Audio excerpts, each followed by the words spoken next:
Hello! I'm over here in the post office on the ShrubSMP spawn town, and I'm going to take today's episode to go back home, go back to the starter island just over yonder, and continue with a little progress of a new project that I started to, well, it's already been there, but I'm really kind of putting some details to this now. You can see there's been some progress on the minecart tracks, and the minecart tracks are being put in place and added a little more detail, a lot more detail as a matter of fact, to continue this way up to a peak and then have it ride down. It is going to be a fun little roller coaster that I have to finish this island off, at least to add a little bit more detail and fun and some movement to the area. Now, the real question is, who's going to be the passenger on such a roller coaster ride? And I have just the candidates, and they're right out front. Let's go check in with them.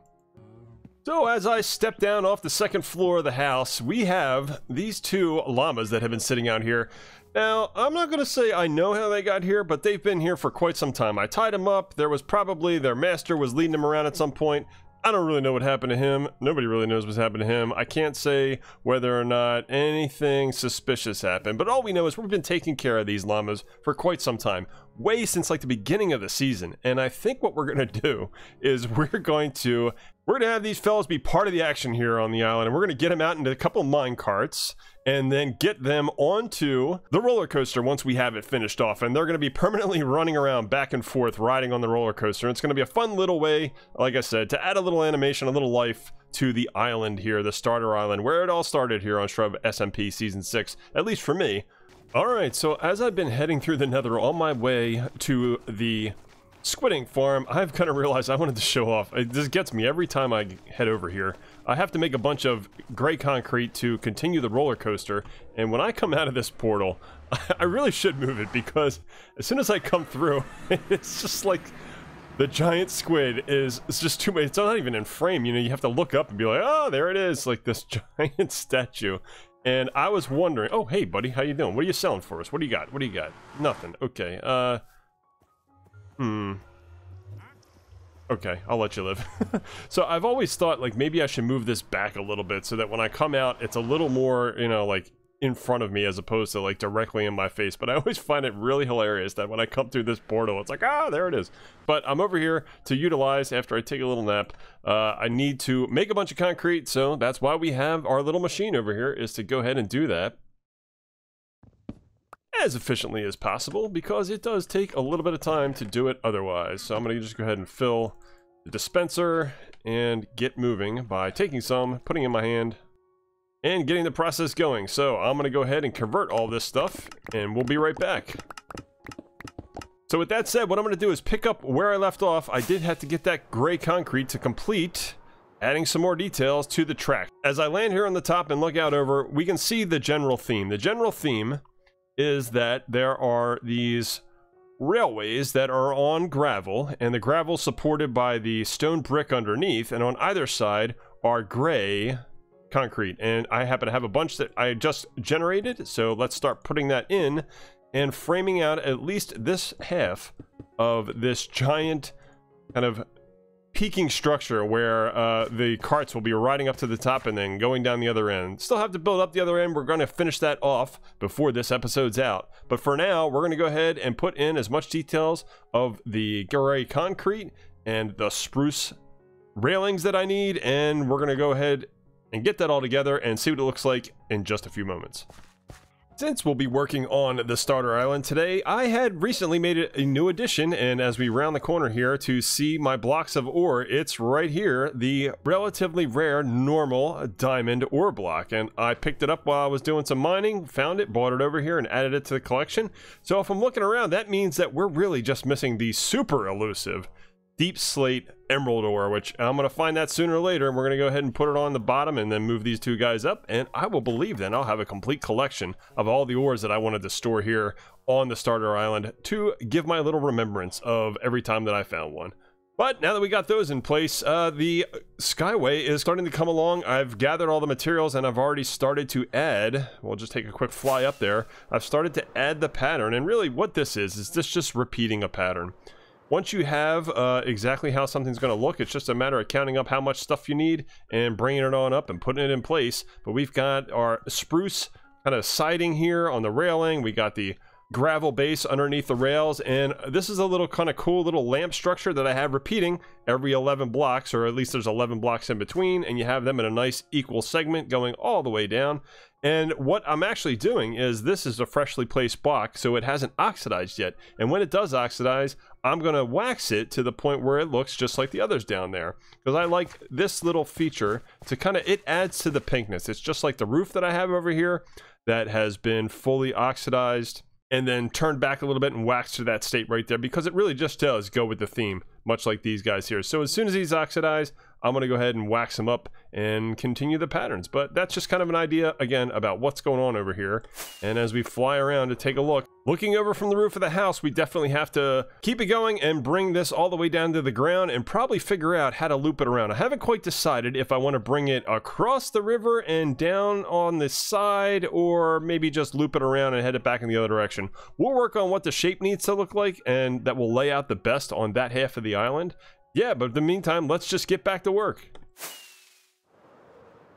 Alright, I'm back in the starter house, and it's worth mentioning that the use of maps can really help you plan out how to lay out your build. So we're looking at the map of my starter island, and I'm going to quick update it with the progress I've made so far on this roller coaster.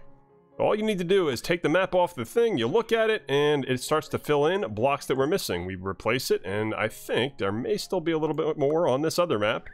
Sure enough, there is. And now if I step back and look at it again, we can see that it goes to extend to pretty much over halfway through the island. So at this point, we want to start making our decision about whether we're going to turn northward out toward the island, across the river and back towards spawn, or the other direction towards a little more lands unknown. But as we look off the back porch, there it is. That's where that intersection is, and we'll have to determine again, like I said, if we're going to go this way over to spawn, turn it around, or head off in that direction. And as the sun's setting, it's time to go take a nap. It's been a while since I've been in my home bed. As a matter of fact, we're gonna see Mr. Pedro the parrot and hop in bed. All right, waking up the next day, and what do you say, guys? It's probably, yeah, I see you nodding. Yes, it's time. It is time. I agree with you. Yes, stop nodding at me, all of you. You're all crazy. Pedro, you gotta help teach these guys, like, the manners. Don't you nod at me too. What? Why? Fine, I'll do it. I'll just you guys just stay in here and do whatever it is that you do while you're in there. I'm watching you. Alright, after stepping back and really thinking about it for a while, looking at this thing from all angles and starting to consider what it might look like in the end, I've come to the conclusion, what we're absolutely going to do is turn this sucker around. We're probably going to go just down a little bit more to the end of the island, turn it around and head the other direction, probably make it go up and down, maybe even like a real roller coaster would. You know, regular roller coasters typically have a big up and down just like this, and then followed by like a little wavy up and down pattern. So I think that's what I'm going to do on the other side. We're just going to turn it around. We're not going to go off into the distance too much. We're just going to use the other side of the island and head back across my side of the river. So that's what we're going to do, and to do it, I'm definitely have to grab a lot of materials, and probably, if I can pull it off, it's going to take a little while, so I'm going to have to do it all at once, but we're going to pull this through in a giant mega time lapse and go from this side to the other side. So hang in there while I go gather my materials, and we'll fire it up in just a few moments. Can't wait. So it's time for me to head back to the Dark Castle, through the Nether, gather up a bunch of materials, and then head back and get this time lapse rolling. So as we watch the roller coaster come together, I wanted to do something a little different and have a little chat over the time lapse here. I've referenced it a few times since I've started this series and the new year began in 2024. I am seriously enjoying learning the ins and outs of making Minecraft videos. I've been a big fan of the popular SMPs, the different series, different creators on YouTube and Twitch for a very long time. And I've been playing on the ShrubSMP world since before what we would even call a Season 1, which I guess could be referred to as the before times. But yeah, learning things like editing, making time lapses, and figuring out how to concisely deliver my builds on the server with a little bit of storytelling along the way has been an absolute blast, and I am really having a ton of fun doing it.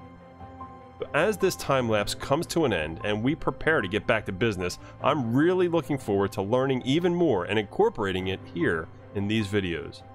For the time being though, it's time to get back on the island and see what comes next. All right, now that we're all done with that, let's check out the map and update it so we can see exactly what our track layout looks like. Pop off the two maps and take a look at them straight in your hands, and it will update. And let's put it back up on the wall and see how it looks from overhead. All right, pretty much the same. Now we have this outside track right here running the opposite direction and then back around the side. So what we're going to do now is really think about how it goes off in the other direction. So what I've really done here is branched it out into two. We're going to go out and we're going to take a look to make kind of an on-the-fly decision here for that intersection.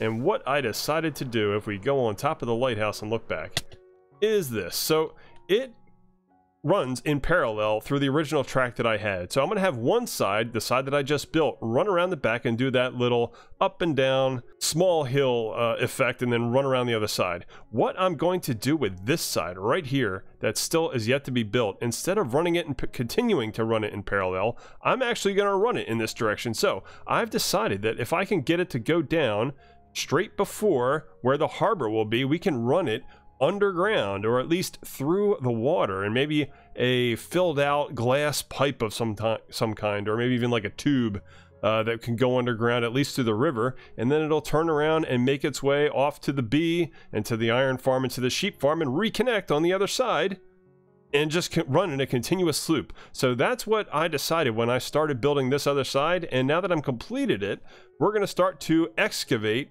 just right here. The most important part's going to be how this gets off of the end and under the water. So I'm going to work on that next, and we'll check in and see what it looks like after I make a little bit of progress.